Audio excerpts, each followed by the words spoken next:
شاہ خوباں تو جانے جانا ہے چہرہ الکتاب تیرا، نہ بن سکی ہے نہ بن سکے گا مثال تیری، جواب تیرا مثال تیری، جواب تیرا۔ وطن عزیز میں دوسروں پر الزام تراشی اور کفر و گستاخی رسول کے فتاوی لگانا بعض فتنہ پرور علماء کا روز مرہ کا معمول ہے۔ بعض اوقات ایسے فتاوی سے نوبت قتل و غارت گری اور فساد عامہ تک پہنچ جاتی ہے۔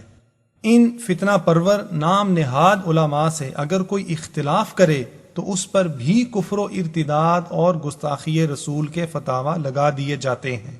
نتیجتاً حقیقت شناس علماء بھی اپنی عزت بچانے کے لیے خاموشی اختیار کر لیتے ہیں۔ اندرین حالات ہمیشہ کی طرح شیخ الاسلام ڈاکٹر محمد طاہر القادری نے امت کی رہنمائی کا فریضہ سر انجام دیتے ہوئے اس اہم موضوع پر نہایت دقیق علمی و تحقیقی مفصل گفتگو فرمائی ہے کہ گستاخ رسول کون ہوتا ہے، کن کلمات سے گستاخی ثابت ہوتی ہے، حرمت رسول صلی اللہ علیہ وآلہ وسلم اور حرمت دین مصطفیٰ صلی اللہ علیہ وآلہ وسلم کا آپس میں کیا تعلق ہے اور اس کے کیا تقاضے ہیں۔ ناظرین کرام، موضوع زیر بحث پر منعقدہ نشست اول میں ہونے والی گفتگو کا ابتدائی حصہ تمہیدی نوعیت کا ہے اور اس طرح کے معاملات میں پاکستان کے تاریخی پس منظر پر مشتمل ہے، جبکہ نفس موضوع پر براہ راست گفتگو کا آغاز کلپ میں 1 گھنٹہ اور 30 منٹ سے ہوتا ہے۔ نحمده ونصلي ونسلم على سيدنا ومولانا محمد رسول النبي الأمين المكين الحنين الكريم الرؤوف الرحيم، أما بعد، أعوذ بالله من الشيطان الرجيم، بسم الله الرحمن الرحيم، يا أيها الذين آمنوا لا تقولوا راعنا وقولوا انظرنا واسمعوا وللكافرين عذاب عليم۔ وقال الله تبارك وتعالى إن الذين يحادون الله ورسوله كبتوا كما كبت الذين من قبلهم وقد أنزلنا آيات بينات وللكافرين عذاب مهين۔ وقال الله تبارك وتعالى في مقام آخر إن الذين يؤذون الله ورسوله لعنهم الله في الدنيا والآخرة وأعد لهم عذابا أليما۔ وقال الله تبارك وتعالى لئن لم ينته المنافقون والذين في قلوبهم مرض والمرجفون في المدينة لنغرينك بهم ثم لا يجاورونك فيها إلا قليلا ملعونين أينما ثقفوا أخذوا وقتلوا تقتيلا۔ وقال الله تبارك وتعالى إنما جزاء الذين يحاربون الله ورسوله ويسعون في الأرض فسادا أن يقتلوا أو يصلبوا أو تقطع أيديهم وأرجلهم من خلاف أو ينفوا من الأرض ذلك لهم خزي في الدنيا۔ وقال الله تبارك وتعالى فلا وربك لا يؤمنون حتى يحكموك فيما شجر بينهم ثم لا يجدوا في أنفسهم حرجا مما قضيت ويسلموا تسليما۔ وقال سيدنا رسول الله صلى الله عليه وآله وسلم من سب نبيا فاقتلوه ومن سب أصحابي فاضربوه۔ وقال سيدنا رسول الله صلى الله عليه وآله وسلم من بدل دينه فاقتلوه۔ وقال سيدنا رسول الله صلى الله عليه وآله وسلم يسروا ولا تؤسروا وسكنوا ولا تنفروا، أخرجه البخاري۔ وقال سيدنا رسول الله صلى الله عليه وآله وسلم إنما بعثتم ميسرين ولا تبعثوا منفرين، اخرجہ البخاری عن ابی ہریرہ رضی اللہ تعالی عنہ وقال سیدنا رسول اللہ صلی اللہ علیہ وسلم لا يتحدث الناس ان محمدا يقتل اصحابه صلی اللہ علیہ وآلہ وسلم صدق اللہ مولانا العظیم وصدق رسولہ النبی الکریم۔ معزز علماء کرام، مشائخ اعظام، اساتذہ، طلبہ، طالبات اور آج کی اس علمی مجلس میں شریک جملہ اہل علم، اہل فکر، خواتین و حضرات، اللہ رب العزت کا شکر ہے جس کی توفیق سے ہمیں حضور نبی اکرم صلی اللہ تعالی علیہ وآلہ وسلم کے امتی ہونے اور آپ کے ساتھ نسبت غلامی کا شرف پانے کی توفیق نصیب ہوئی، اور اللہ رب العزت نے ہمیں دین اسلام کی عظیم نعمت سے بہرہ یاب فرمایا۔ آج کی اس مجلس میں، جس میں ملک بھر سے بالعموم، لاہور اور قریبی اضلاع سے بالخصوص نامور اور جید علماء اور جامعات سے اساتذہ کرام اور دین کے طلباء جمع ہیں، اس مجلس سے میں ایک نہایت ہی اہم موضوع پر گفتگو کر رہا ہوں، اور یہ موضوع حالیہ ایام میں اس ملک میں خلط مبحث کر کے ایک ایسی بحث کو شروع کر دیا گیا ہے، اور خاص طور پہ اس میں ہمیں، یعنی تحریک منہاج القرآن اور تحریک منہاج القرآن کے موقف کو ناجائز طور پر ہدف تنقید بنایا جا رہا ہے، اور لوگوں کے ذہن ایک عجیب طریقے سے پراگندہ کیے جا رہے ہیں۔ ان حالات کے تناظر میں آپ احباب کی طرف سے تحریک منہاج القرآن کے ہیڈ کوارٹر سے میری مراد یہ ہے کہ کافی پرزور اصرار آیا کہ میں اس موضوع پر ایک شرح و بسط پر مبنی تفصیلی گفتگو کروں، اور علمی اعتبار سے، تحقیقی، فقہی اور اعتقادی اور فنی اعتبار سے اس مسئلہ پہ روشنی ڈالوں، تاکہ یہ التباس اور ابہام اور تشکیک ختم ہو سکے۔ یہ بات ذہن نشین کر لیں، اس موضوع کے علمی پہلو کی طرف آنے سے قبل جو میں کہنا چاہتا ہوں کہ دو اصول ہیں یا دو عنوان ہیں جو حقیقت میں ایک ہی امر کی حفاظت پر وہ دونوں اصول مامور ہیں، مگر عنوان جدا جدا ہے۔ ایک موضوع ہے تحفظ حرمت رسالت صلی اللہ تعالی علیہ وآلہ وسلم، جسے ہم عرف عام میں ناموس رسالت کا تحفظ کہتے ہیں، مقام رسالت کا تحفظ کہتے ہیں، حضور علیہ الصلوۃ والسلام کی عظمت اور آپ کی شان اقدس، آپ کا علو مرتبت اور آقا علیہ الصلوۃ والسلام کی تعظیم و تکریم اور آپ کی حرمت و تقدس،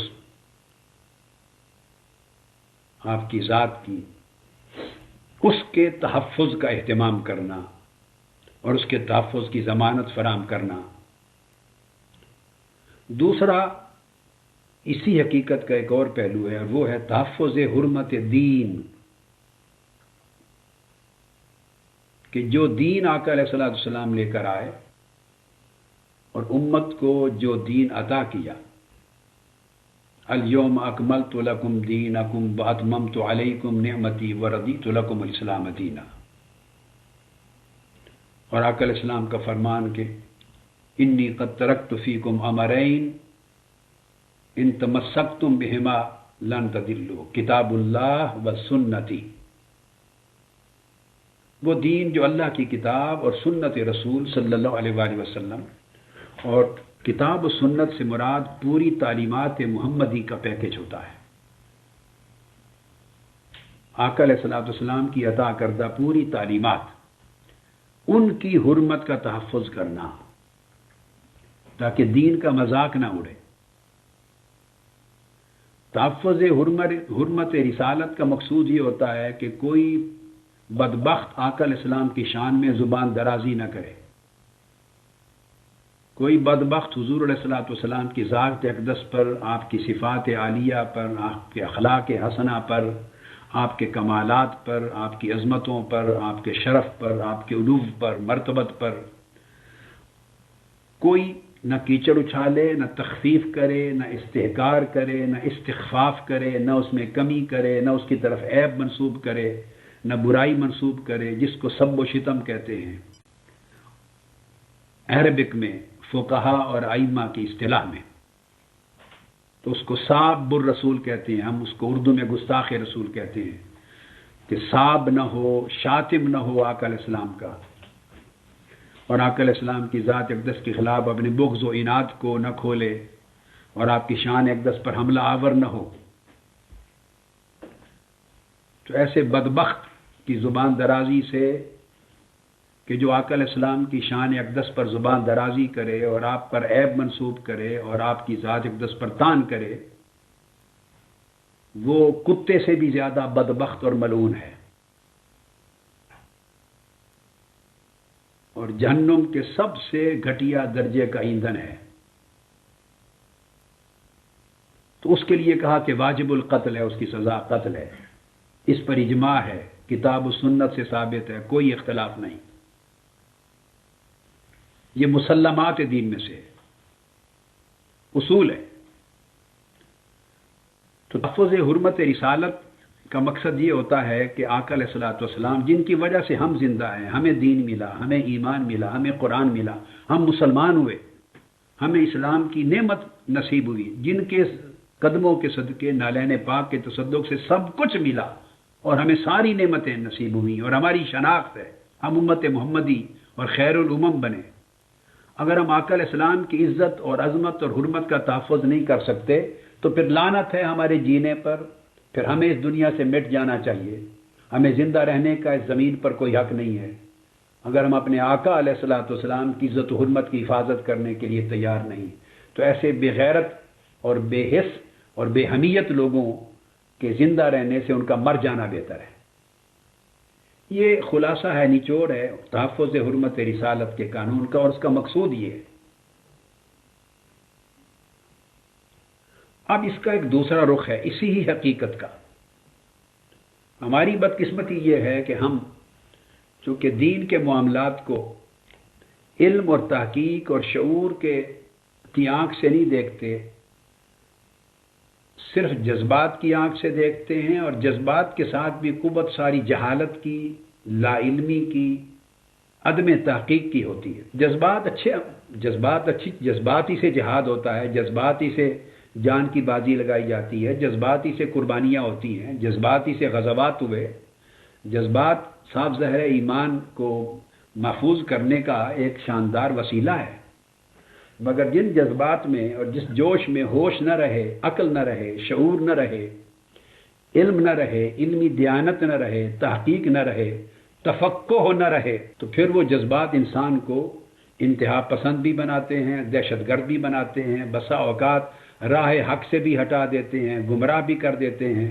ان کی وجہ سے فتنہ و فساد بھی ہوتا ہے، فساد فی الارض بھی ہوتا ہے، اور ساری باتوں کے نتیجے میں دین کی حرمت پہ حرف آتا ہے۔ اسی طرح جیسے حرمت رسالت پہ بعض اقدامات کی وجہ سے حرف آنا تھا اور اس کے تحفظ کی ذمہ داری ہم پہ ڈالی گئی، اس طرح جو دین آقا علیہ السلام نے دیا کہ اس دین کا غلط استعمال نہ ہو، احکام کی غلط تشریح نہ ہو، نصوص کا غلط اطلاق نہ ہو، ان کی غلط تعبیر نہ ہو، اور ان کی تعبیر، ان کی تشریح، ان کا اطلاق، ان کا انطباق ان قواعد اور اصول شریعہ کے مطابق ہوں جو اللہ رسول نے دیے اور ائمہ متقدمین نے اور ائمہ مجتہدین نے مقرر فرمائے اور مذاہب نے مقرر کیے۔ اسی وجہ سے تو امت میں 4 مذاہب فقہ، ان کے جواز پر اجماع ہوا کہ انہوں نے اصول وضع کیے۔ اگر ہر کوئی قرآن کی ایک آیت کا معنی پڑھ کے تو پھر اس کو تقریروں میں پرزور طریقے سے اطلاق کرنا شروع کر دے، اور حدیث نبوی اور سنت نبوی کے واقعات پڑھ کے ہر کوئی ڈائریکٹ استدلال کر کے اور اس کا اطلاق کرنا شروع کر دے، تو پھر تو امام اعظم کی کوئی ضرورت نہیں تھی اس امت کو، امام مالک کی ضرورت نہیں تھی، امام شافعی، امام احمد بن حنبل کی کوئی ضرورت نہیں تھی۔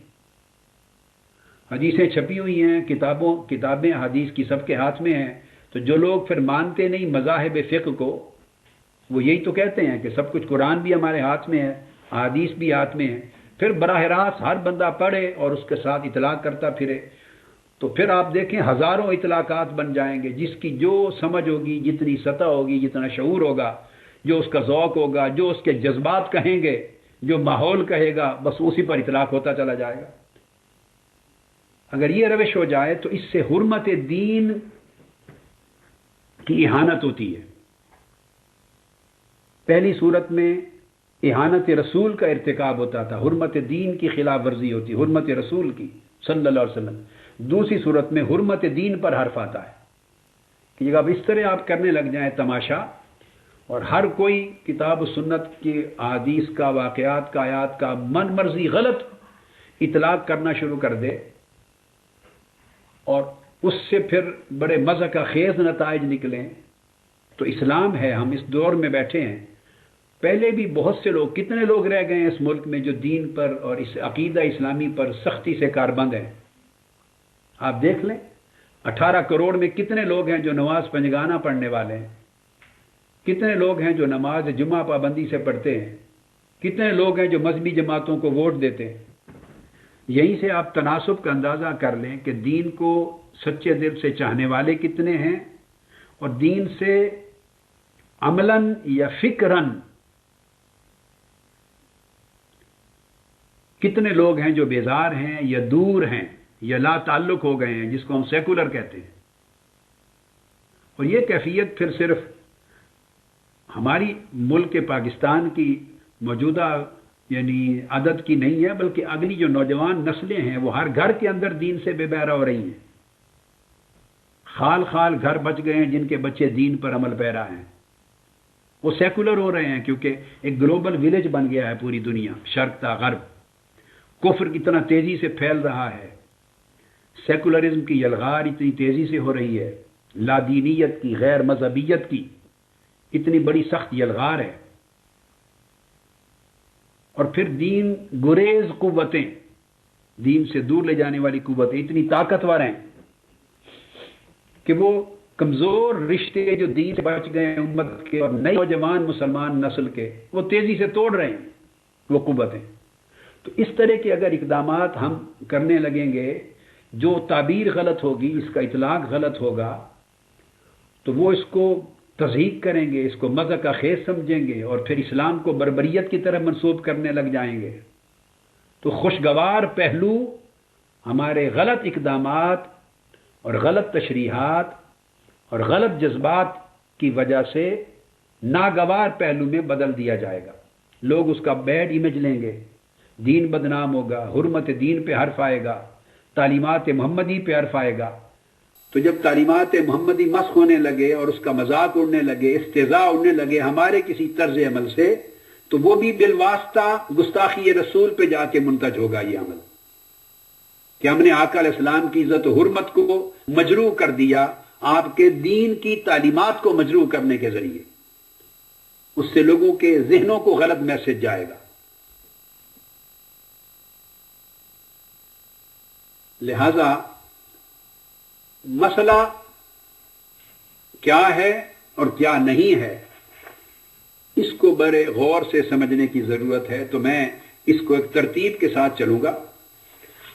آپ سردست یہ کریں کہ سامع کے طور پر چونکہ سن رہے ہیں، جو کچھ ذہن میں پہلے سے ہے اس سے خالی کر لیں اپنے ذہنوں کو، تاکہ میں ایک ماحول چاہتا ہوں کہ آپ آرام سے بات کو بڑے اطمینان سے سمجھ سکیں۔ مفتی صاحب بیٹھے ہیں، یہ سمجھتے ہیں اس نقطے کو، اور علماء کرام بیٹھے ہیں کہ سامع پہلے اپنے ذہن کو پہلے سے باعث نہ رکھ کے خالی کر دے۔ بالکل ذہن کی تختی کو ایک بار صاف کر لیں. آپ کے ذہن میں کئی سوالات ہوں گے، وہ سوالات اگر مسلسل ذہن میں ابھرتے رہیں گے نا تو آپ کو پوری بات کی سمجھ نہیں آئے گی.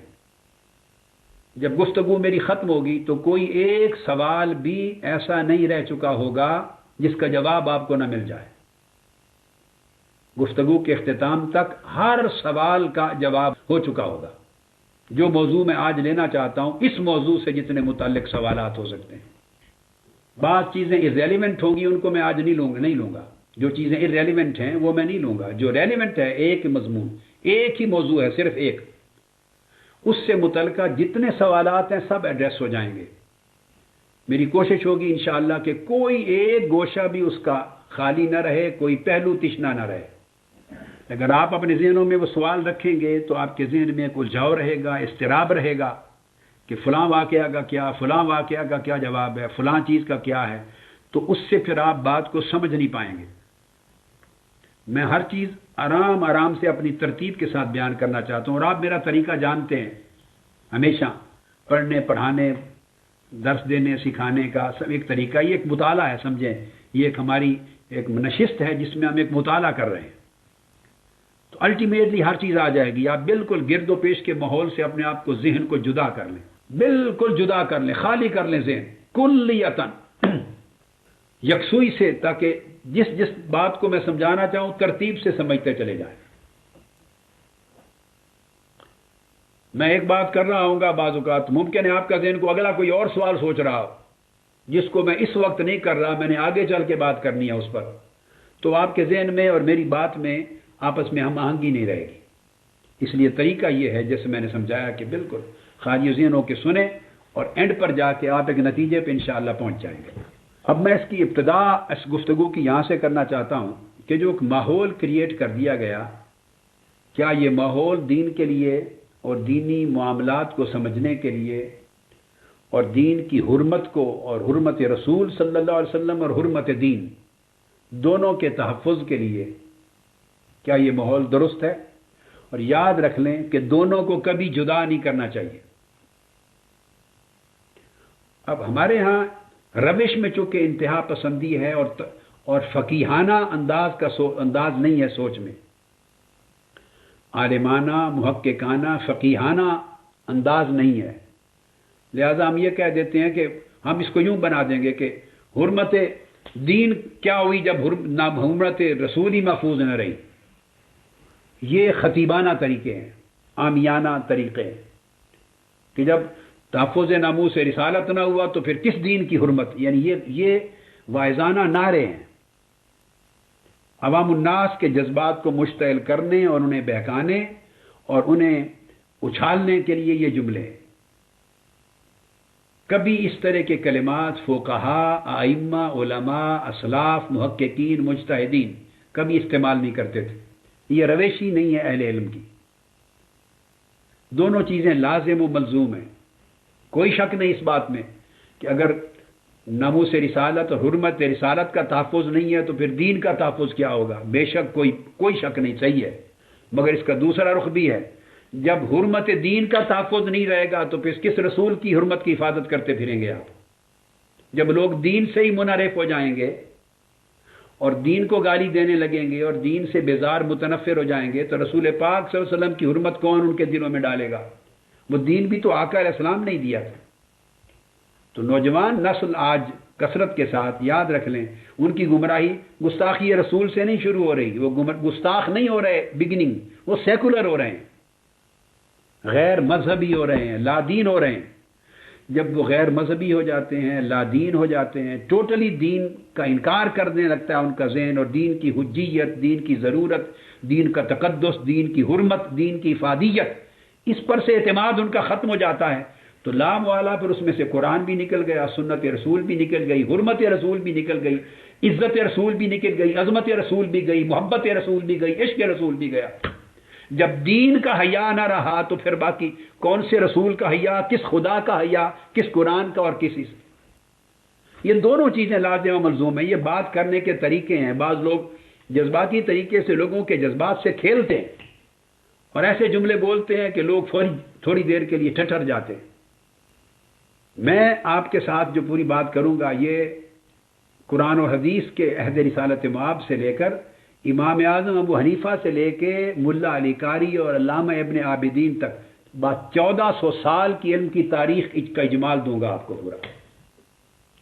1400 سال کی علمی تاریخ اجمالاً دوں گا تاکہ پتہ چلے کہ دین اور دین کا علم اور اس کی تاریخ کیا ہے اور ہم کیا کر رہے ہیں. اب میں پہلی گفتگو یہاں سے شروع کر رہا ہوں. جو بالکل موجودہ جو ماحول ہے اس ماحول پر گفتگو کروں گا. ابھی میں علمی موضوع پر نہیں آ رہا، اس کے بعد اگلا حصہ علمی موضوع کی طرف آنا ہوگا. یہ بات ذہن نشین کر لیں کہ ہماری نسبت یہ تقریریں کرنا اور جوش و خروش سے لوگوں کو ایسا بہکانا، میں کسی کی باتوں کا نہ کوئی جواب دینے لگا ہوں، نہ میں نے پوری زندگی میں دیا ہے، نہ میرا منصب ہے، نہ میرا مزاج ہے. لیکن میں نے بہت سی باتیں، کم و بیش ساری باتیں انٹرنیٹ کے ذریعے مجھے کسی نے آن کر کے سنوا دی ہیں. میں نے سب کچھ لیا ہے کہ کون کون کیا کہتا پھرتا ہے. یعنی لاہور، گجرات سے لے کے کراچی تک سارا سن لیا میں نے. میں آپ کو آگے چل کے بیان کروں گا کہ جو آپ بھی سنیے اور ضرور سنیے. وہ انٹرنیٹ کے اوپر سب کی تقریریں وغیرہ انہوں نے لگوائے ہوئے ہیں کلپ. اور جب یہ گفتگو آپ سن لیں پھر آپ ایمانداری سے ان کو دوبارہ سن کے آپ خود فیصلہ کریں کہاں فٹ کرتے ہیں ان کی گفتگو کو اور ان کے فتاوا کو اور ان کی باتوں کو کس جگہ فٹ کرتے ہیں. آپ کو حقیقت اظہر من الشمس ہو جائے گی. یہ بات میں ابتداً تحدیث نعمت کے طور پہ کہنا چاہتا ہوں. اس میں کہ کئی علماء کرام ایسے ہیں ہمارے احباب، ہم سے محبت کرنے والے، منہاج القرآن علماء کونسل سے منسلک کئی اساتذہ، کئی طلباء، جن کو آج سے 25-26 سال پہلے کی بعض تاریخی واقعات کا جو پاکستان میں ہوئے ان کا بہت زیادہ ادراک، بہت زیادہ یادداشت نہیں ہے، جو بہت جوان ہیں.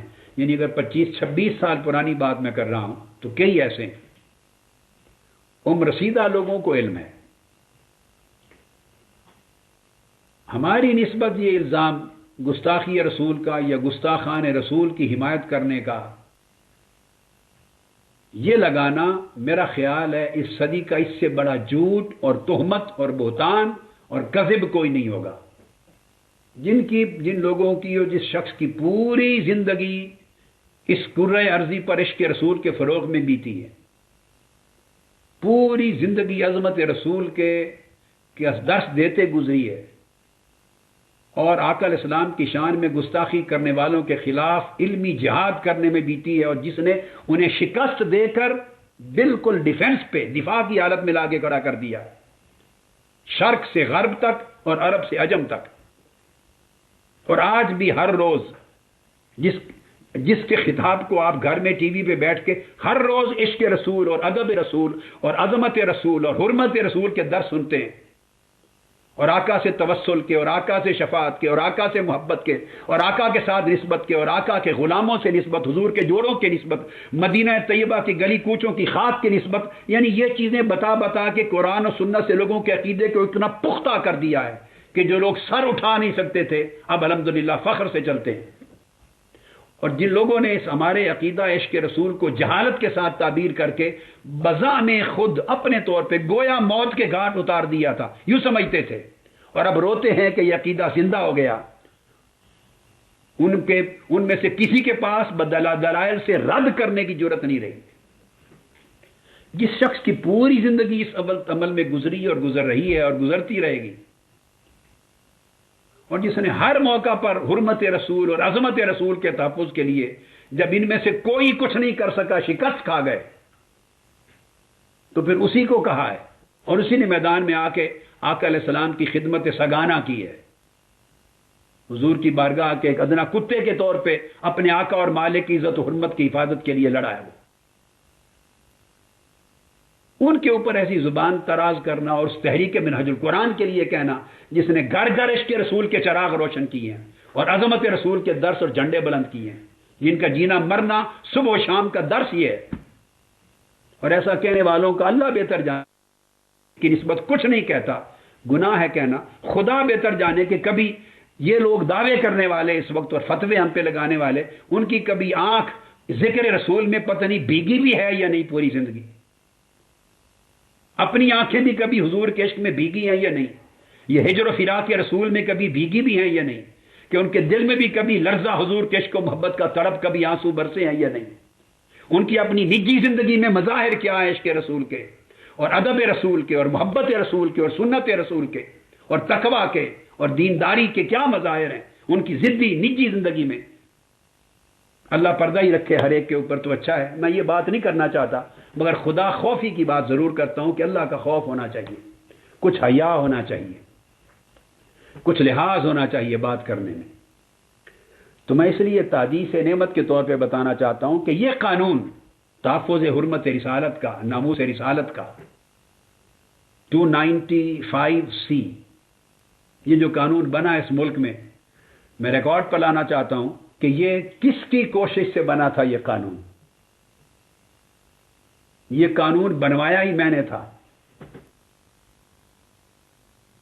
یہ جتنے لوگ آج پورے ملک میں کر رہے ہیں، جتنے لوگ اس وقت پورے ملک میں سٹیجوں پر تقریریں کر رہے ہیں، ان کے آگے قرآن رکھوا دیں اور قرآن پہ ہاتھ رکھ کے کہہ دیں کہ ان میں سے کسی ایک کا بھی دخل تھا. ایک شخص ان میں سے کسی کا دخل نہیں تھا اس تحفظ ناموس رسالت کے قانون میں.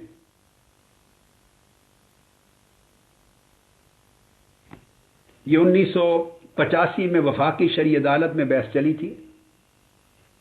اس سے پہلے یہ قانون نہیں ہوتا تھا 1985 میں، اور 18 گھنٹے اس قانون کے بنوانے پر حرمت رسول اور تحفظ ناموس رسول اور گستاخ رسول کی سزا موت اور اس کی توبہ بھی قبول نہیں ہوگی. اس سبجیکٹ پر 18 گھنٹے میں نے دلائل دیے تھے. لاہور کی فضائیں گواہ ہیں اور لاہور کی ہائی کورٹ کی جو در و دیوار ہیں وہ گواہ ہیں. حضرت پیر ضیاء الامت حضرت پیر کرم شاہ صاحب رحمۃ اللہ علیہ جو سب سے بڑے گواہ تھے، جو جج تھے وفاقی سے عدالت میں، وہ حیات نہیں رہے کہ آپ کو گواہی دیتے. اور مفتی محترم حضرت مفتی شجاعت علی صاحب قادری، وہ اسی وفاقی شرعی عدالت میں جج تھے، بیٹھے ہوئے تھے. وہ زندہ ہوتے تو گواہی دیتے آپ کو، مگر سینکڑوں علماء اور ہزاروں لوگ پورے لاہور ہائی کورٹ میں بھرے ہوئے تھے اس کے لان میں. گواہ ہے، دنیا گواہ ہے. 18 گھنٹے دلائل ہوئے میرے. 2 دن ہو چکے تھے اور تیسرے دن چھٹی کا آ گیا، اور میرا خطاب تھا، روانگی تھی حیدرآباد دکن کے لیے، انڈیا فلائٹ جانی تھی. تو میں نے انہیں کہا کہ میں اب نہیں جا سکتا، کل میں نہیں آؤں گا، تو آج 2 دن کے دلائل ختم کر لیں میرے.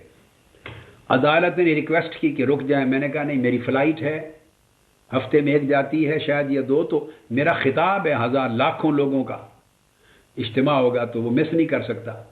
تو ججز نے آپس میں فیصلہ کیا وہیں عدالت میں بیٹھے ہوئے کہ کل تو چھٹی ہے، تو ساروں نے بالاجماع فیصلہ کیا اور چھٹی کے دن شرعی عدالت کھولی. وفاقی عدالت چھٹی کے دن کھلی. تاریخ میں کبھی ایسا نہیں ہوا. انہوں نے اناؤنس کیا اور وہ سب علماء، انہوں نے کہا ہمیں کسی سے کچھ نہیں ملا اس موضوع پر اور نہ ملنے کی توقع ہے.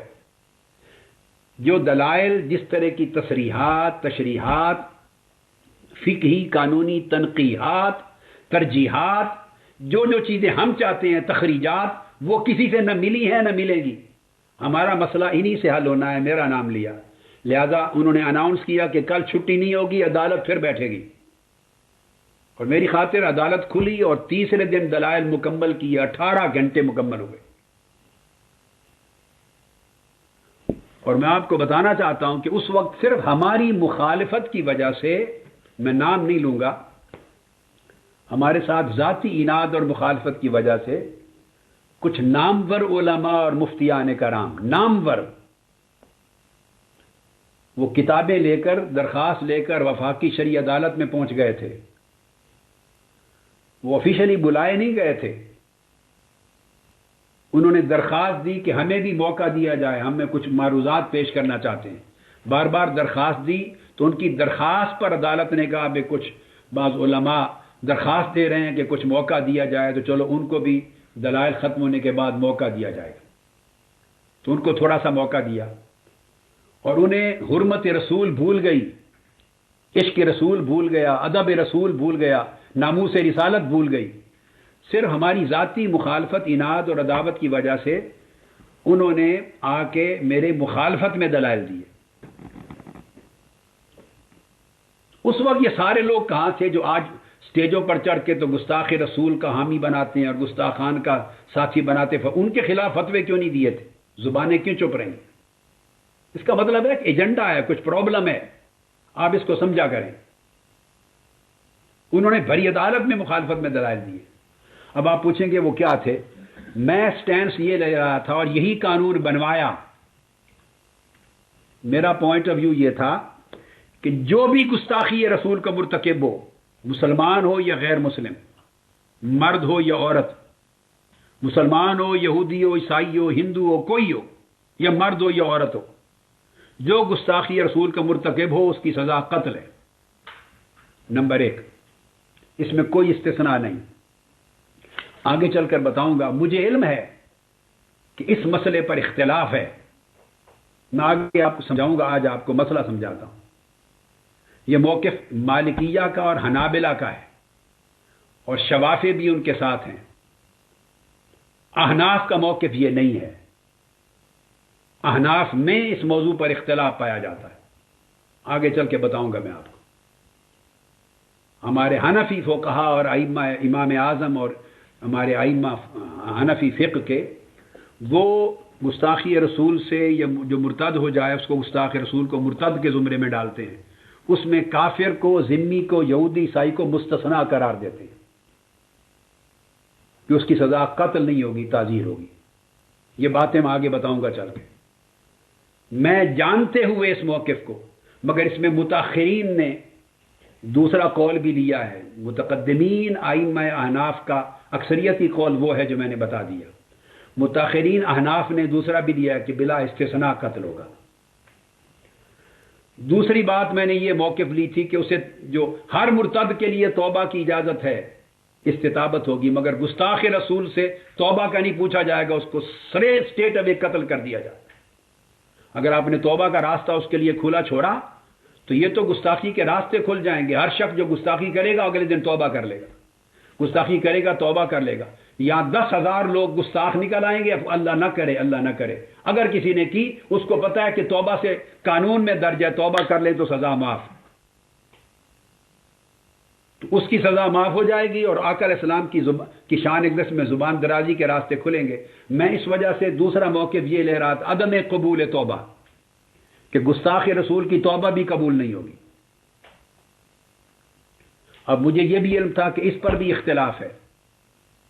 یہ موقف مالکیہ کا ہے، حنابلہ کا ہے، اور شوافی میں سے آدھا ائمہ کا موقف یہ، امام شافعی کا ایک قول یہ ہے، اور مالکیہ اور حنابلہ کا ہے۔ جبکہ احناف کا، امام اعظم کا اور صاحبین کا اور احناف کا قول ہے کہ اگر گستاخ رسول بھی ہے تو اسے توبہ کا موقع دیا جائے، توبہ کر لے تو سزا معاف ہے، توبہ قبول ہوگی۔ یہ احناف کا موقف۔ اب متاخرین احناف پھر بہت سے آئے ہیں عدم قبول توبہ کی طرف، یعنی امام مالک کے اور حنابلہ کے موقف کی طرف آئے ہیں۔ تو متاخرین احناف کے اقوال بھی کتب فقہ میں موجود ہیں۔ تو میں صرف عدم قبول توبہ کے قول کو لے رہا تھا، اور اوپر جو متقدمین کی اکثریت نے، جمہور نے قبول توبہ کا قول کیا ہے احناف کے اندر، اس کو میں چھوڑ رہا تھا عمدن، اور میں مالکیہ کا، حنابلہ کا، شوافی کا اور متاخرین احناف کا اس قول کو لے رہا تھا کہ تاکہ گستاخ رسول کو توبہ کا موقع نہ ملے، کہ راستہ نہ کھلے، تو قتل کر دیا جائے گا۔ اور اگر بالفرض توبہ کا قول لینا بھی ہے،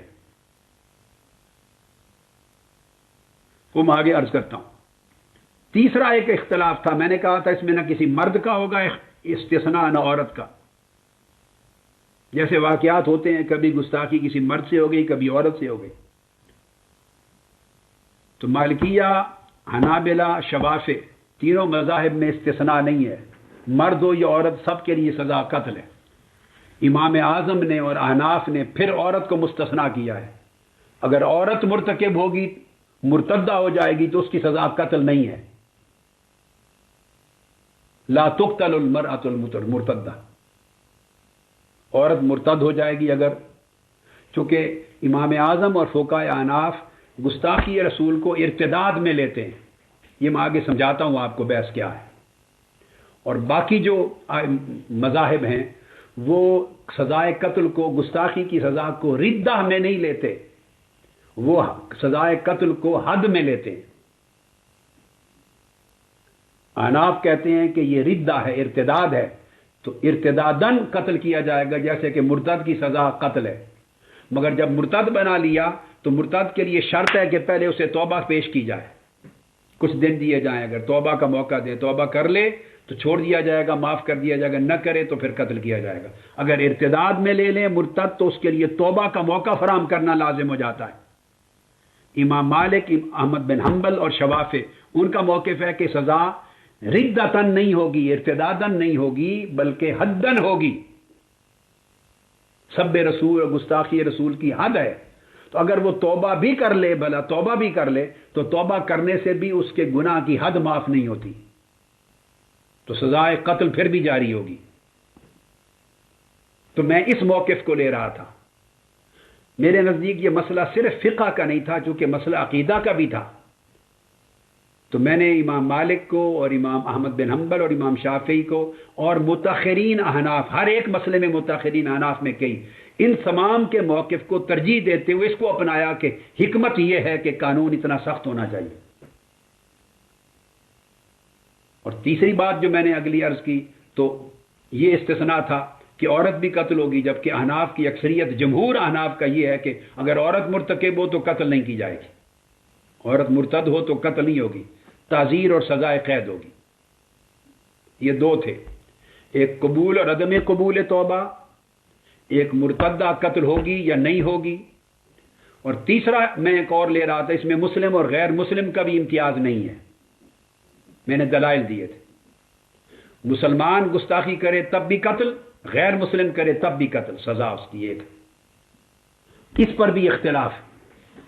متقدمین احناف یعنی مالکیہ، حنابلہ، شوافع وہ امتیاز نہیں کرتے، وہ کہتے ہیں کافر اور مسلم سب کے لیے سزا قتل ہے.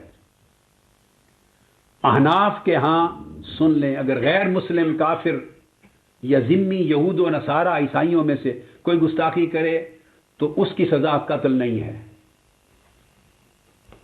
متقدمین احناف اور جمہور کے مذہب میں غیر مسلم ہو، اگر یہودی اور نصرانی ہو کوئی اور وہ مرتکب ہو تو اس کی سزا قتل نہیں ہے، بلکہ اس کو عمر قید سزا دی جائے گی، تعزیر دی جائے گی، دیگر عقوبت ہوگی سوائے قتل کے. کفار اور ذو عہد کے لیے اور ذمی کے لیے، یہود و نصارہ کے لیے سزائے قتل نہیں مانتے متقدمین احناف. اب میں اس بحث کو آگے درمیان بعد میں لاؤں گا، آپ کو اس پر مزید علمی گفتگو بعد میں کروں گا. میں آپ کو واقعہ سنا رہا ہوں. تو میں نے متقدمین یا جمہور احناف کے موقف کو لینے کی بجائے مالکیہ، حنابلہ اور شوافع کے موقف اور متاخرین احناف بھی چونکہ ادھر ہیں، وہ کہتے ہیں کہ ان کو بھی قتل کیا جائے گا، غیر مسلموں کو بھی قتل کیا. تو یہ قول بھی ہیں مگر متاخرین کے ہیں. سو میں نے ان کو ان باقی مذاہب کی ائمہ کے ساتھ ملا کے، تو میں نے تینوں مسائل پر یہ موقف لیا تاکہ غیر مسلموں کے لیے بھی راستہ نہ کھلے، ان کی سزا بھی اسی طرح قتل ہو جیسے مسلمان کے لیے. تو وہ میں نے جو بتایا کہ مفتی صاحبان میں سے، علماء صاحبان میں سے پیش ہو گئے اور میرے عناد اور عداوت کی وجہ سے رد کیا، اور تحفظ حرمت رسول صلی اللہ علیہ وسلم کے قانون کو، جو میں بہت سکے بند قانون چاہتا تھا، اس کی مخالفت میں پیش ہوئے اور کتابیں لے آئے اور دلائل پیش کی عدالت میں کہ یہ انہوں نے غلط کہا ہے. طاہر القادری صاحب نے، دیکھو یہ امام اعظم کا مذہب ہے، یہ صاحبین کا مذہب ہے، یہ ائمہ احناف کا مذہب ہے، اگر گستاخی کرے رسول کی تو یہ قابل معافی جرم ہے، اگر وہ توبہ کر لے تو معاف کر دیا جائے، قتل نہیں ہوگی. جبکہ میں نے انہوں نے کہا کہ اس کی توبہ قبول نہیں ہوگی، انہوں نے غلط کہا. یہ میری مخالفت میں وہ اقوال پیش کیے جو میرے سامنے تھے، کسی سے مخفی نہیں ہے، مگر میں اس موقف سے ہٹ کر دوسرے موقف کو ترجیح دے رہا تھا. انہوں نے اقوال لا کے دکھائے عدالت میں کہ توبہ قبول ہوگی، قابل معافی جرم ہے گستاخی رسول.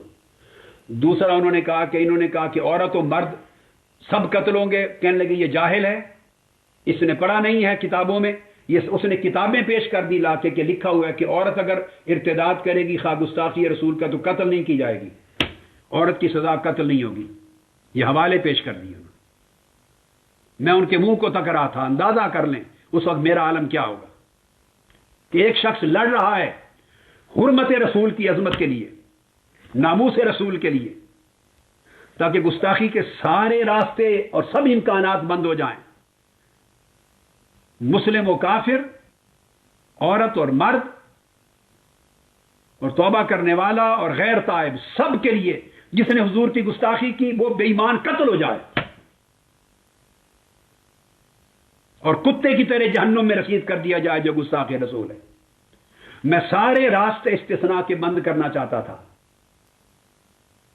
اس لیے کتابوں کو پڑھ کر میں نے عدم قبول توبہ کا قول کیا تھا وفاقی شرعی عدالت میں، اور متاخرین احناف کے میں نے قول پیش کر دیے تھے جان بوجھ کے، اور مالکیہ اور حنابلہ اور شوافے کے. اور میں چاہتا تھا کہ عورت گستاخی کرے یا مرد بلا استثناء قتل ہو. مجھے پتا تھا کہ احناف کے ائمہ متقدمین نے عورت کو مستثنا کیا ہے سزائے قتل سے. وہ عبارتیں میں نے پڑھی ہوئی تھی، مگر میں راستہ بند کرنا چاہتا تھا، کیونکہ میری یہ تھا کہ مسئلہ صرف فقہ کا نہیں ہے، مسئلہ عقیدہ کا بھی ہے. لہذا اگر امام اعظم کا قول عورت کو قتل نہ کرنے کا ہے تو کوئی نہیں، امام مالک، امام شافعی، امام احمد بن حنبل کا اور متاخرین احناف کا ہے. سو میں نے وہ قول لیا تھا تاکہ راستہ بند ہو جائے ہر قسم کی گستاخی کے امکان کا. اور تیسرا یہ میں پڑھا ہوا تھا کہ کافر اور ذمی، یہودی اور عیسائی اگر گستاخی کرے تو قتل نہیں کیا جائے گا. احناف کے متقدمین کا یہ قول بھی ہے، آگے میں دلائل دوں گا آپ کو. لیکن میں چاہتا تھا اگر یہ راستہ کھول دیا میں نے استثناء کا کہ مسلمانوں پر اطلاق ہوگا اور یہودی عیسائی غیر مسلم گستاخی کرے تو سزا موت نہیں ہوگی، ان کے لیے تعزیر ہوگی. اگر یہ راستہ کھول گیا تو پھر ان کے دروازے کھلے رہ جائیں گے گستاخی کے. میں چاہتا تھا ہر امکان گستاخی رسول کا بند ہو جائے، اور جو زبان کھولے، مسلمان ہو یا یہودی ہو یا عیسائی ہو یا کافر ہو یا مومن ہو یا مرد ہو یا عورت ہو، اسے کتے کی طرح سزا موت دے دی جائے جو عظمت رسول پر زبان کھولے. مگر مولوی صاحبان نے، مفتی صاحبان نے میری مخالفت میں تینوں موضوعات پر حوالے دیے کہ طاہر القادری صاحب غلط کہہ رہے ہیں، اور عدالت میں کھڑے ہو کے وہاں برملا پورے جہان کے سامنے کہا کہ گستاخی رسول قابل معافی جرم ہے. یہ امام اعظم اور ائمہ احناف کے قول ہیں کہ توبہ قبول ہوگی، اور توبہ قبول صرف آخرت کے لیے نہیں، اسقاط قتل بھی ہوگا. یہ توبہ قبول مرتد ہے. انہوں نے کہا چونکہ ائمہ احناف کے ہاں گستاخی رسول ردہ ہے، ارتداد ہے، اور ہر مرتد اگر توبہ کر لے، موقع دیا جائے تو قتل معاف ہو جاتا ہے، اس کا قتل معاف ہوگا. یہ دلائل لا کے دیے، کتابیں دکھائیں.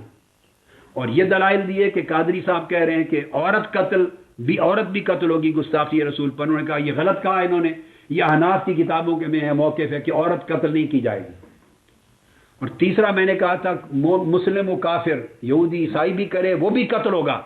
انہوں نے وہ کتابوں کے حوالے دے دیے کہ نہیں، امام اعظم کا مذہب یہ ہے کہ اگر غیر مسلم کافر گستاخی کرے تو اس کی سزا قتل نہیں ہے،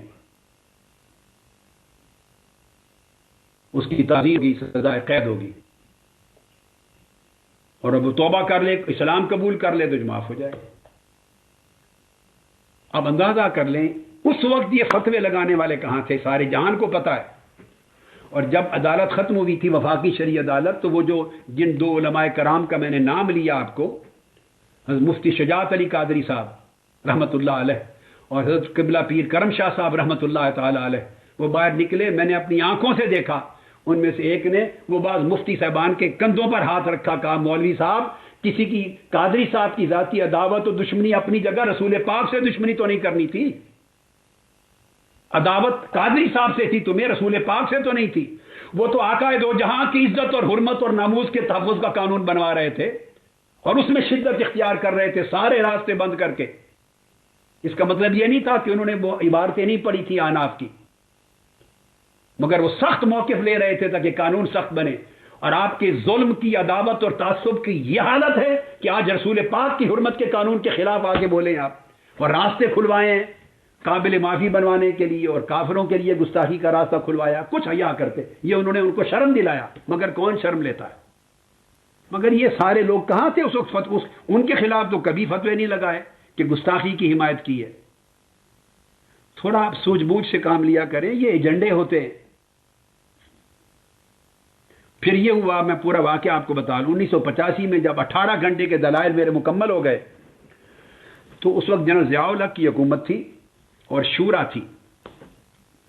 تو 1986 ہو گیا، 87 چلتا رہا یہ عرصہ. انہوں نے یہ فائل، تو کچھ لوگ جنرل ضیاء الحق کو ملے جو ان کی شورا میں تھے، انہوں نے کہا کہ یہ فیصلہ ہو گیا ہے، عدالت نے لکھ لیا فیصلہ، میرے دلائل ہو گئے ہیں بڑے مبسوط، اور عنقریب عدالت فیصلہ سنانے والی ہے. تو عدالت کے فیصلے سے قانون بنے گا تو آپ کو کوئی نہیں جائے گا کریڈٹ.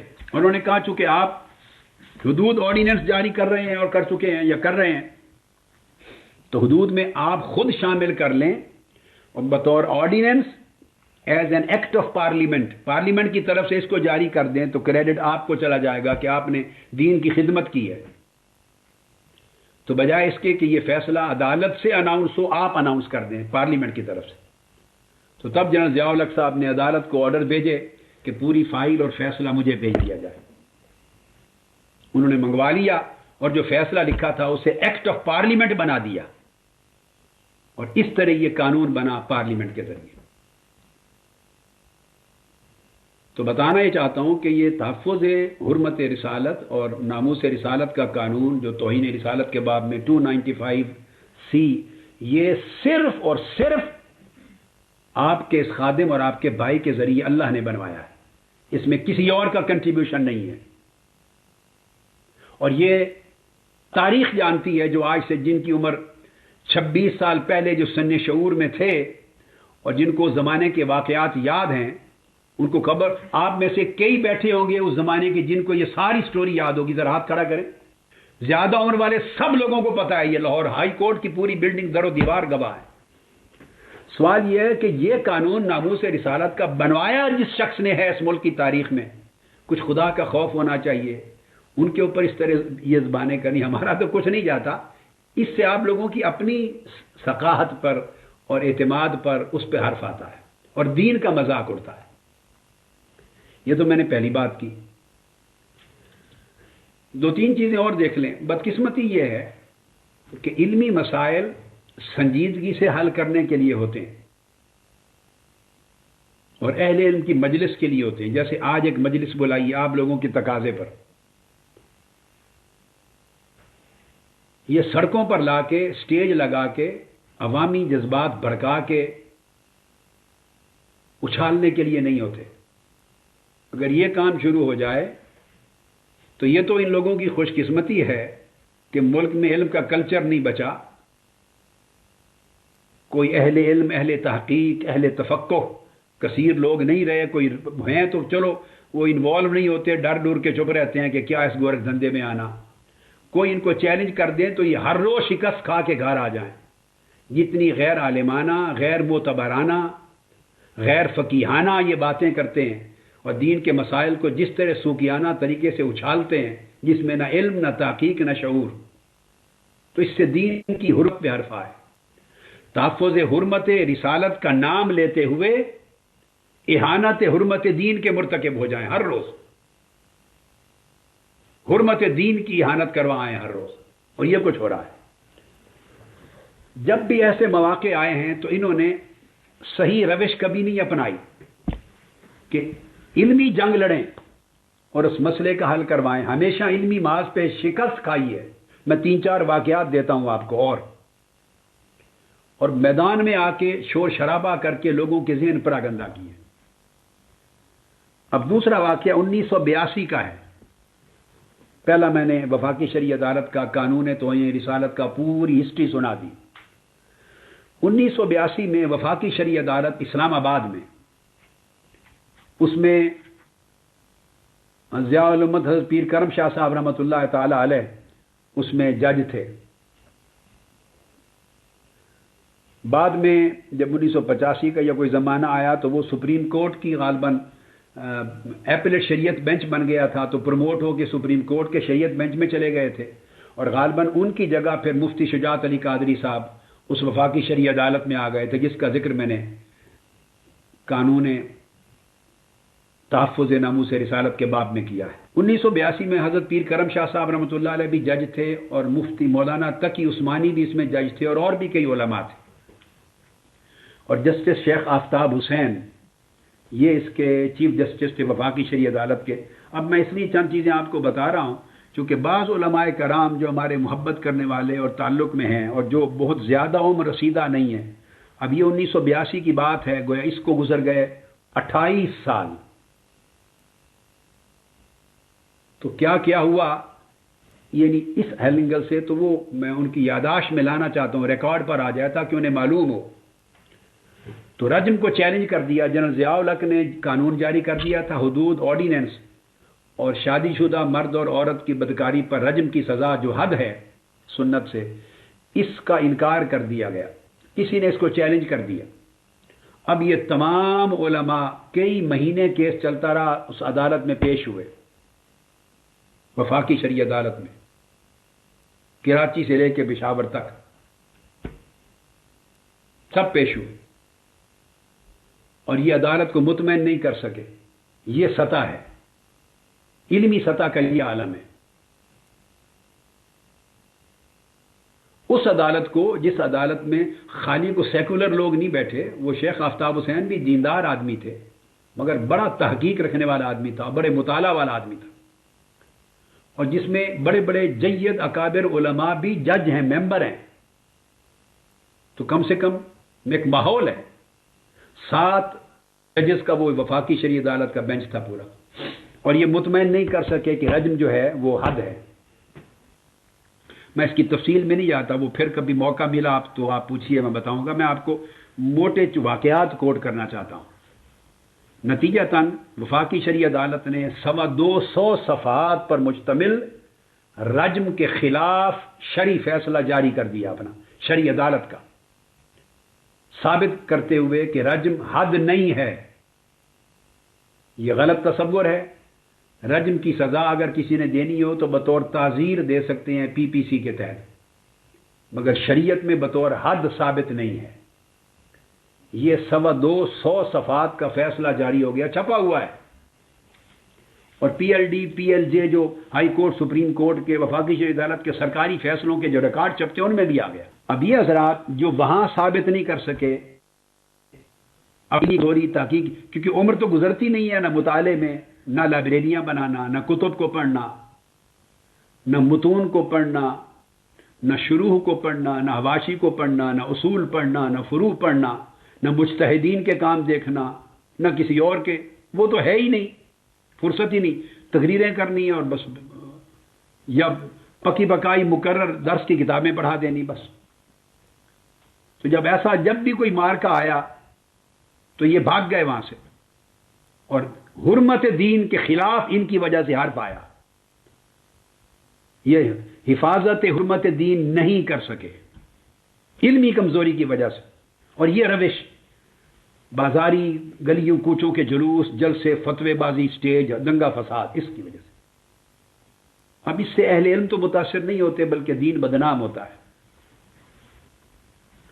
جب فیصلہ ہو گیا تو اب چونکہ جنرل ضیاء الحق کا جاری کردہ قانون تھا، حدود آرڈیننس، تو رجم اس میں تھی، لہذا وفاقی عدالت نے، وفاقی عدالت نے ریویو پیٹیشن دائر کر دی اس فیصلے کے خلاف، نظر ثانی کی اپیل۔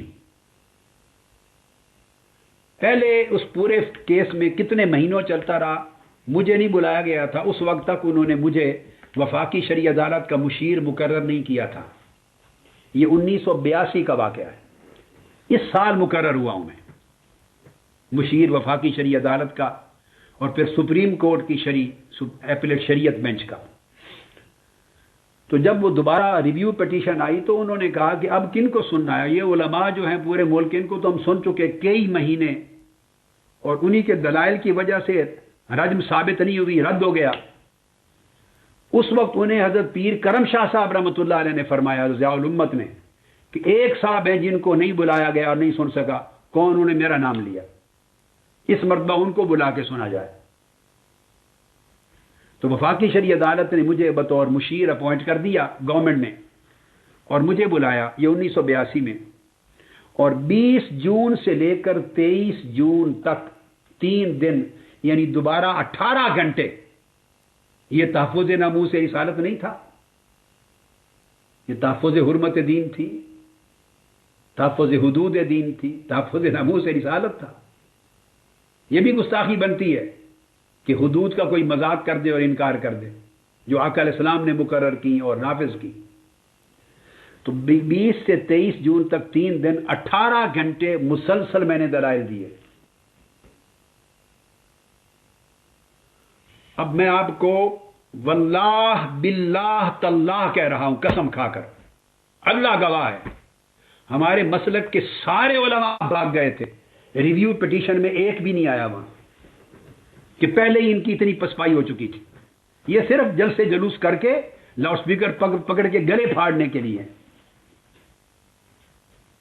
دوبارہ اپیئر ہوئے اہل حدیث اور دیوبندی مسلک کے لوگ علماء، مگر ان کی بھی سماعت ہو چکی تھی، وہ بھی ثابت نہیں کر سکے تھے.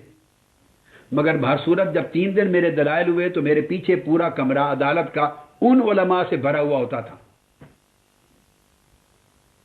ان علماء سے بھرا ہوا ہوتا تھا. اب میں اس کی تفصیل میں نہیں جاتا. وہ ایک بڑا ایک اپنی جگہ 18 گھنٹے کے دلائل ہے، ایک علمی سبجیکٹ ہے. ان کے کیے ہوئے فیصلے کو بدلوانا کوئی چھوٹی سی بات تو نہیں تھی. اب پہلے فیصلے میں اختلافی تھا نا، یعنی حضرت پیر کرم شاہ صاحب نے، مفتی تقی عثمانی صاحب نے، ایک اور پشاور کے جج تھے وہ بھی اہل حدیث یا دیوبندی مسلک کے تھے، تو انہوں نے اختلافی نوٹ لکھا، اس کے رجم کے حد ہونے پر لکھا. اکثریتی تمام جج مطمئن نہ ہو سکے، یہ تو علماء تھے، انہوں نے تو ماننا تھا، باقی مطمئن نہیں ہو سکے ان کے دلائل سے. سو کثرت رائے سے فیصلہ رد ہو گیا تھا، رجم کی سزا ہونے کے رد پر تھا. اب دوبارہ اس بینچ میں سماعت ہوئی. الحمدللہ وہ جتنے علماء آئے تھے انہوں نے درخواست دی کہ ہمیں بھی سماعت کا موقع دیں. چیف جسٹس نے کہا آپ سب کو سن چکے ہیں، کئی مہینے آپ کے پلے سے نکلا کچھ نہیں، اور آپ ہی کی بحث کے نتیجے میں یہ فیصلہ آیا 250 صفحات کا کہ رجم حد نہیں ہے.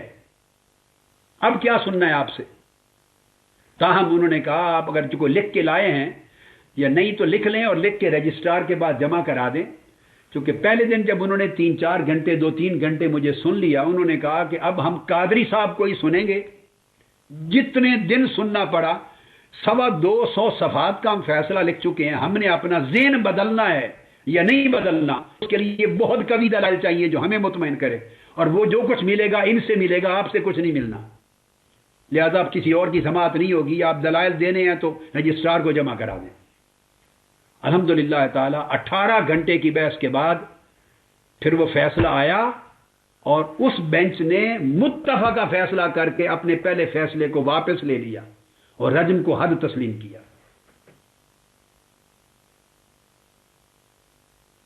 حضرت پیر کرم شاہ صاحب رحمۃ اللہ علیہ جب میں باہر نکلا ان کی آنکھوں میں آنسو رواں تھے، رو رہے تھے اور گلے لگا کے چومتے تھے، میں بار بار چھوڑتے نہیں، اور کہتے تھے کہ آپ نے دین کی بھی اور اہل سنت کی لاج رکھ لی، بار بار کہتے تھے. تو اور انہوں نے کیا کیا، جب وہ فیصلہ آ گیا تو جلسے جلوس شروع کر دیے تھے، لڑکوں کو، مدارس کے طلباء کو جلسے شروع کر دیے تھے، جلوس، ہنگامہ رائی، ضیاء الحق فلاں، اور یہ کام شروع کر دیے تھے، اور عدالت کے خلاف. جس جگہ سنجیدہ طریقے سے علمی کام بات کرنی ہوتی وہاں نہیں کرتے، اور اس کو اس انداز سے نہیں لیتے، وہ سطح نہیں ہے، اور عوام کو انوالو کر کے ایک ہنگامہ کھڑا کر کے گرد اڑا دیتے ہیں جذبات کی، تاکہ سنجیدہ فکر رکھنے والے لوگ بھی پریشان ہو جائیں. اب تیسرا کوٹ کر رہا ہوں واقعہ، تیسرا. قادیانیوں نے اپیل کی تھی، قادیانیوں نے وفاقی شرعی عدالت میں. یہ جتنے میں بتا رہا ہوں فیصلے سب سرکاری طور پہ چھپے ہوئے ہیں، PLD میں، PLJ میں، سپریم کورٹ، ہائی کورٹ، وفاقی شرعی عدالت کے تاریخی فیصلوں کے سرکاری ریکارڈ میں چھپے ہوئے ہیں، کتابوں میں بھی ہیں. 1984 میں وفاقی شرعی عدالت میں قادیانیوں نے اپیل دائر کی کہ ہمیں ہماری عبادت گاہوں کا نام مسجد رکھنے سے روکا جا رہا ہے، ہمیں کلمہ پڑھنے سے روکا جا رہا ہے، اذان سے روکا جا رہا ہے، وغیرہ وغیرہ. جو شاعر اسلام تھے ان کے استعمال کی اجازت دی جائے. ہم غیر مسلم ہیں، ہمیں ڈکلیئر کر دیا مائنورٹی، ٹھیک ہے، درست ہے، لیکن بطور غیر مسلم اقلیت ہمیں مذہبی آزادی دی جائے. اس میں مداخلت کیوں کی جا رہی ہے؟ مذہبی آزادی دی جائے، یہ ہمارا مذہب ہے، ہمارے شاعر ہیں، تو ہمیں اجازت دی جائے، اس میں مداخلت نہ کی جائے. یہ آئین ہے پاکستان کا. یہ کیس تھا، اس پر پورے ملک کے یہ سارے علماء پیش ہوئے. چوٹی کے. جب یہ پیش ہوئے پوری سماعت ہو چکی تو میں اللہ کو گواہ بنا کر بتا رہا ہوں لا الہ الا اللہ محمد رسول اللہ، یہ سارے شکست کھا گئے. اب یہ اندر کی سٹوری ہے، میں آپ کو آج اندر کی بات بتا رہا ہوں. اور قادیانیوں کی اپیل کو خارج نہیں کروا سکے اور اپنی تضحیق کروا لی. اس میں وہ تحفظ ناموس رسالت والے بھی تھے، تحفظ ختم نبوت والے بھی تھے، علماء دیوبند بھی تھے، اہل حدیث بھی تھے، اہل سنت بھی، سارے تھے. عدالت کے جو سوال تھے جو قادیانیوں نے اٹھائے تھے ان میں سے کسی ایک کا بھی جواب نہیں دے سکے. جو عالم صاحب جاتا عدالت میں تو وہ اس کے دعوی نبوت کا قصہ چھیڑ کے بیٹھ جاتا. اس نے دعوی نبوت کیا، لا نبی آبادی، خاتم النبیین، جو دعوی نبوت کرے وہ کافر مرتد ہے اور لہٰذا یہ مسلمان نہیں ہے. وہ عدالت کہے بھئی یہ مسئلہ زیر بحث نہیں ہے، یہ 1973 کے آئین میں طے ہو چکا ہے بھٹو صاحب کے زمانے سے پارلیمنٹ کے ذریعے. یہ غیر مسلم اقلیت ہو گئے ہیں. اب اس کا دعوی نبوت کرنا، کافر ہونا، مرتد ہونا، یہ تو عدالت میں زیر سماعت ہی نہیں ہے. کوئی آئے تو کہے وہ کانا تھا، وہ دبواتا تھا عورتوں سے، وہ بے ایمان تھا، وہ کہتا تھا سیٹی سیٹی مجھ پر یہ وہی آتی ہے، یہ حوالے سنا ہے مزہ کا خیر. یعنی یہ جو حرکت ہے ان لوگوں کی کہ تضحیق کروا دینا حرمت دین کی، اس طرح کی باتیں کر کے عدالت ہنستی تھی. وہ کہے خدا کے بندو آپ ہار جائیں گے کیس، ان میں سے کوئی چیز زیر بحث نہیں ہے. انہوں نے سمپل بات کی ہے، کہا کہ ہم غیر مسلم اقلیت ہیں، آئین نے ہمیں غیر مسلم ڈکلیئر کر دیا. ہم بطور نان مسلم مائنورٹی اپنی مذہبی آزادی مانگ رہے ہیں کہ ہمیں یہ ہمارا مذہب کہتا ہے ہمیں اس کا اختیار ہونا چاہیے، اس کو مداخلت کیوں کرتے ہیں؟ اس پر دلائل دیں ازرو شریعت کہ یہ الفاظ وہ استعمال کر سکتے ہیں یا نہیں اپنی مذہبی آزادی کے طور پر. جب یہ سارے بھگت گئے اور وہ عدالت انتہائی پریشان ہو گئی، میں اس وقت ناروے دورے پر تھا تو مجھے ٹیلی فون آیا. نفس مسئلہ پر گفتگو ہی نہیں کی کسی نے. یہی پرابلم ان کا آج ہے کہ نفس مسئلہ کچھ اور ہوتا ہے اور یہ بنا کچھ اور، بحث میں کچھ اور لیتے ہیں، خلط مبحث کر دیتے ہیں. اصل بات یہ ہے، یہ اس کے مرتد ہونے کے دلائل دیتے ہیں اور وہ مسئلہ زیر بحث نہیں ہے. مسئلہ ان کے غیر مسلم اقلیت کے طور پہ مذہبی آزادیاں کیا ہیں کیا نہیں ہیں، مسئلہ یہ ہے. چنانچہ ڈیٹ فکس ہوئی ان کے ساتھ، میں نے اپنا دورہ منسوخ کیا، بقایا واپس آنے کا کہا. انہوں نے میری واپسی کے، میں نے کہا 3 دن دے دیں تاکہ میں اسٹڈی کر لوں. اب یہ سارا ملک گواہ ہے، کراچی سے پشاور تک اور لاہور کے سب علماء گواہ ہیں. ہائی کورٹ کی بلڈنگ تھی، 6 گھنٹے دلائل ہوئے میرے، 6 کے 7 گھنٹے اسپیکر لگا ہوا تھا. اس ایک دن کے 6 گھنٹے کے دلائل سے قادیانیوں کی اپیل خارج کر دی گئی. اتنا مواد دلائل کا دے دیا انہیں کہ شکست کھا گئے قادیانی. سارے جہان نے دلائل سنے اور نتیجہ کیا ہوا؟ اللہ گواہ ہے کہ سب سے پہلا میرا ہاتھ چومنے والے شخص مولانا عبد الرحمان اشرفی تھے اس وقت، جنہوں نے اپنے کل علماء دیوبند اور اہل حدیث کی آنکھوں کے سامنے کھڑے ہو کے ہاتھ چومے. پھر مولانا منظور چنیوٹی نے، دوسرے مسلکوں کے لوگوں نے، پھر ہمارے اپنے علماء نے جو موجود تھے اہل حدیثوں نے.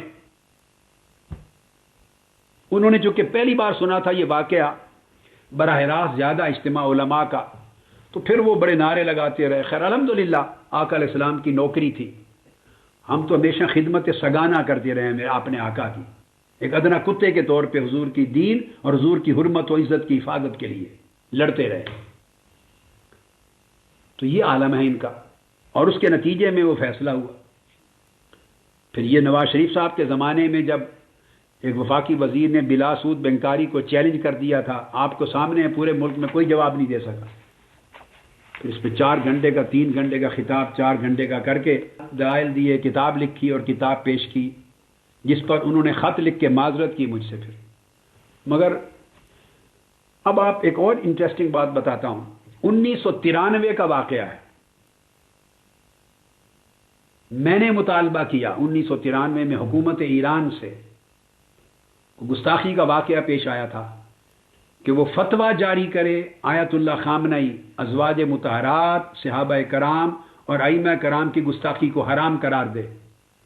اور ہمارے مطالبے پر آیت اللہ خامنئی نے ان کی گستاخی کو حرام قرار دینے کا فتویٰ جاری کیا تھا. کسی اور عالم کا کنٹریبیوشن نہیں تھا اس میں. اور اب لندن برطانیہ کے میرے 60 خطابات کے بعد دوبارہ فتویٰ انہوں نے یہی جاری کیا ہے. اب آپ کے سامنے ہے جب وہ سیدنا مولا علی المرتضیٰ کی شان میں گستاخی ہوئی، کسی ایک شخص نے گستاخی کا کلمہ کہا تو انہوں نے گالی گلوچ کی، جلسے کیے، گالی گلوچ کیے، مگر آپ کے سامنے پورے ملک میں ان میں سے کوئی ایک شخص جو اپنے آپ کو عالم کہتے ہیں، اہل بیت اطہار کی عزت و ناموس کے تحفظ کے لیے اور مولا علی شیر خدا کی عزت کی تحفظ کے لیے اور اس حدیث کی جو غلط شرح یا جو بھی سند کے اوپر جرح اور گفتگو کے لیے کسی کو توفیق نہیں ہوئی. کراچی سے لے کے گجرات، پشاور، ملتان، لاہور تک اور اسلام پشاور تک کہاں جاتے ہیں یہ لوگ جب علم کی بات آتی ہے؟ کسی ایک شخص کو جرت نہیں. جمعوں پر تقریریں کر دینی، کافر کہہ دینا، بے ایمان کہہ دینا، گالی گلوچ کہہ دینا، یہ ان کا رویہ رہا ہے ہمیشہ. اور جب علمی جنگ آئی ہے تو پھر کبھی جرت نہیں ہوئی کہ میدان میں اترے. یہ لوگ، میری مراد یہ لوگ ہیں جو ہنگامہ آرائی کر کے سڑکوں میں نکلتے ہیں. سنجیدہ علماء کی بات نہیں کرتا. سنجیدہ علماء کا مسئلہ یہ ہے کہ بس وہ ہمیشہ سنجیدہ رہتے ہیں، خاموش طبع اپنے پڑھنے پڑھانے لکھنے کے کام میں لگے رہتے ہیں. تو میدان ان کے ہاتھ میں جو غیر سنجیدہ لوگ ہیں، غیر معتبر، غیر سکہ، شر پسند، ان کے ہاتھ میں میدان چلا جاتا ہے. تو پھر 11-12 گھنٹے خطاب کر کے اس شخص کا رد کیا، دفاع شان علی المرتضیٰ رضی اللہ تعالیٰ عنہ. اور آپ کے سامنے آج تک پھر اس کا رد کوئی نہ کر سکا، اور اس نے پھر ذہن بدل دیے ان کے. جب واقعہ آیا تو ہم نکلے. اب آخری واقعہ کوٹ کرنا چاہتا ہوں.